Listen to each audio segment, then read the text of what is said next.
Hey everyone, it's meteorologist Brad Panovich. It's that time of year. It's the 2017-2018 Ski Southeast winter forecast. Now, if you remember last year, horrible winter, let's face it. We had the blowtorch, I called it, the ridge of high pressure that dominated the southeast. We had a couple good weekends that timed out pretty good with cold air and some snow, but overall the winter was a huge bust last year as far as ski lovers and snow lovers here in the southeast. La Nina was in effect last year. This year, bad news, another La Nina, but it's not all doom and gloom, and I'm going to tell you why. There are some big differences this year and a couple things we need to watch out for as we look ahead to the forecast. If you're ready, here we go, everybody. I got to turn my audio on. Here we go.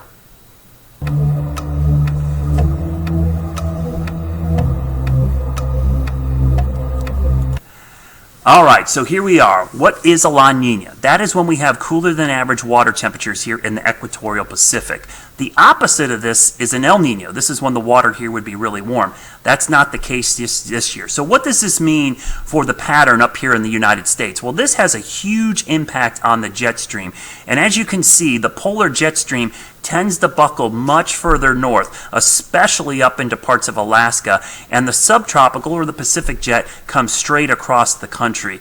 And what happens is we end up with warmer and drier than average conditions across the southeast during the winter. Now, this is on average. Remember, not every year is going to be identical, just like the average high temperature for a day. It doesn't mean that's the temperature it always is. It's always the average of extremes. So there can be variations, but in the last 50 to 60 years, based on our calculations and looking back at the data, this is what we've seen. It's been cold and very wet in the Pacific Northwest and Western Canada, and if you've been following the ski resorts out there, Big Sky is off to one of the best starts they've ever had this early in the season. So they've got a ton of snow in the northern Rockies. What's interesting about this pattern, though, is while it's normally warm and dry, as we look at the southeast, one thing to keep an eye on, and this is why I think this year could be a little different, we've got the polar jet and the subtropical jet coming together here over the Ohio Valley. We sometimes refer to this as the battle zone. There are a lot of storms here across the Ohio Valley in a La Nina pattern, but it's usually not very cold.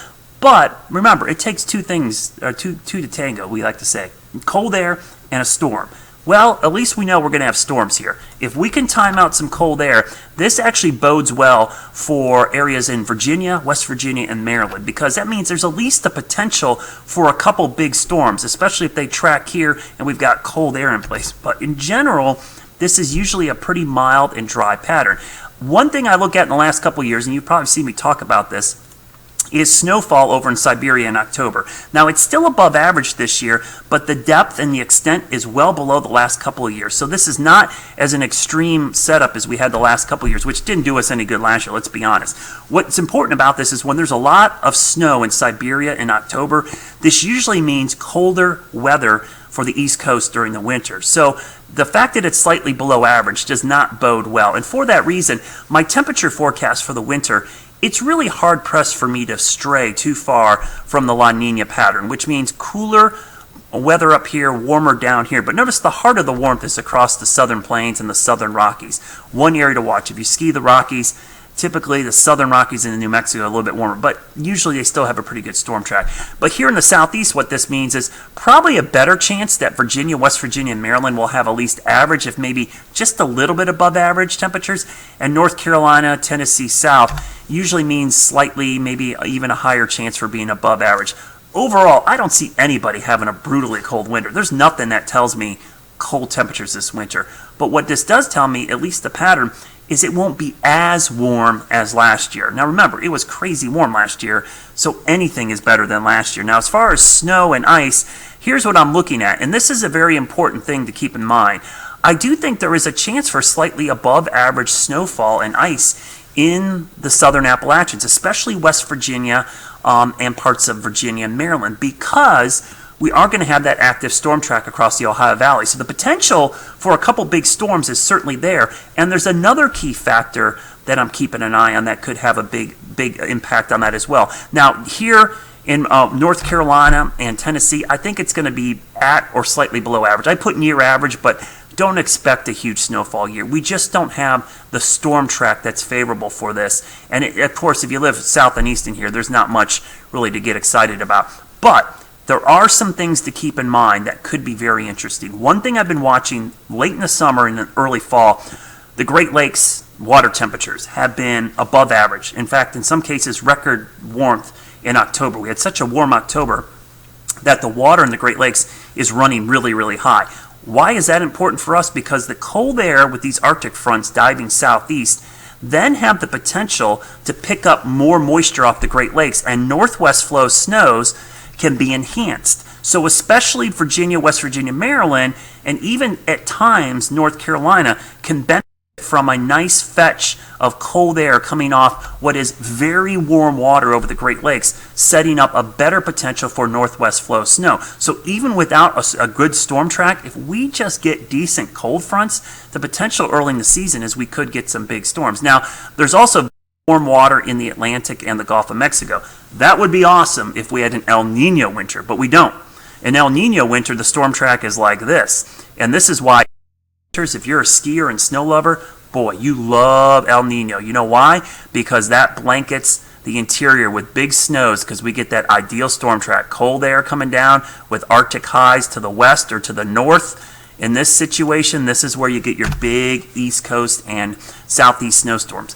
Unfortunately, we don't have that. But remember, there's always a chance you could get one or two of those, because remember, a La Nina pattern is the whole winter. It only takes a short-term pattern for this to kind of flip around and give us a chance of some better conditions. That being said, the primary storm track looks like it's going to come out of Canada and move across the Ohio Valley.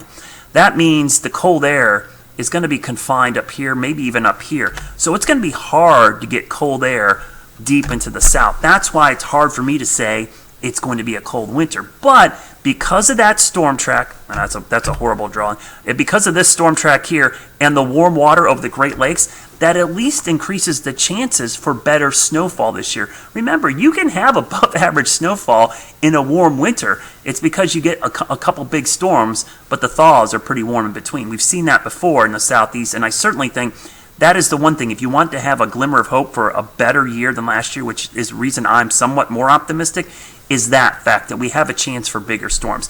That being said, next week we could open some of these resorts. The reason why? We're going to get some help from Mother Nature. This weekend into early next week, we're going to have a cold front move through, which will produce some northwest flow snow, especially up here in West Virginia, Maryland, and Virginia, and even down in North Carolina. And behind that front, it's going to be plenty cold enough that snowmaking can start on Sunday and last all the way through the holiday. Now, it won't be 24-hour snowmaking, but the potential we can make snow every night right through the holiday really means we could open a couple runs. GFS, also very bullish. This is a good-looking model for next week. Again, this is next Monday before Thanksgiving. And again, the models are horrible with northwest flow snow in North Carolina. If you follow me, you know the models aren't going to show this. You look for more of a pattern recognition for northwest flow snow, and this is a pretty good pattern. And remember, the Great Lakes are super warm.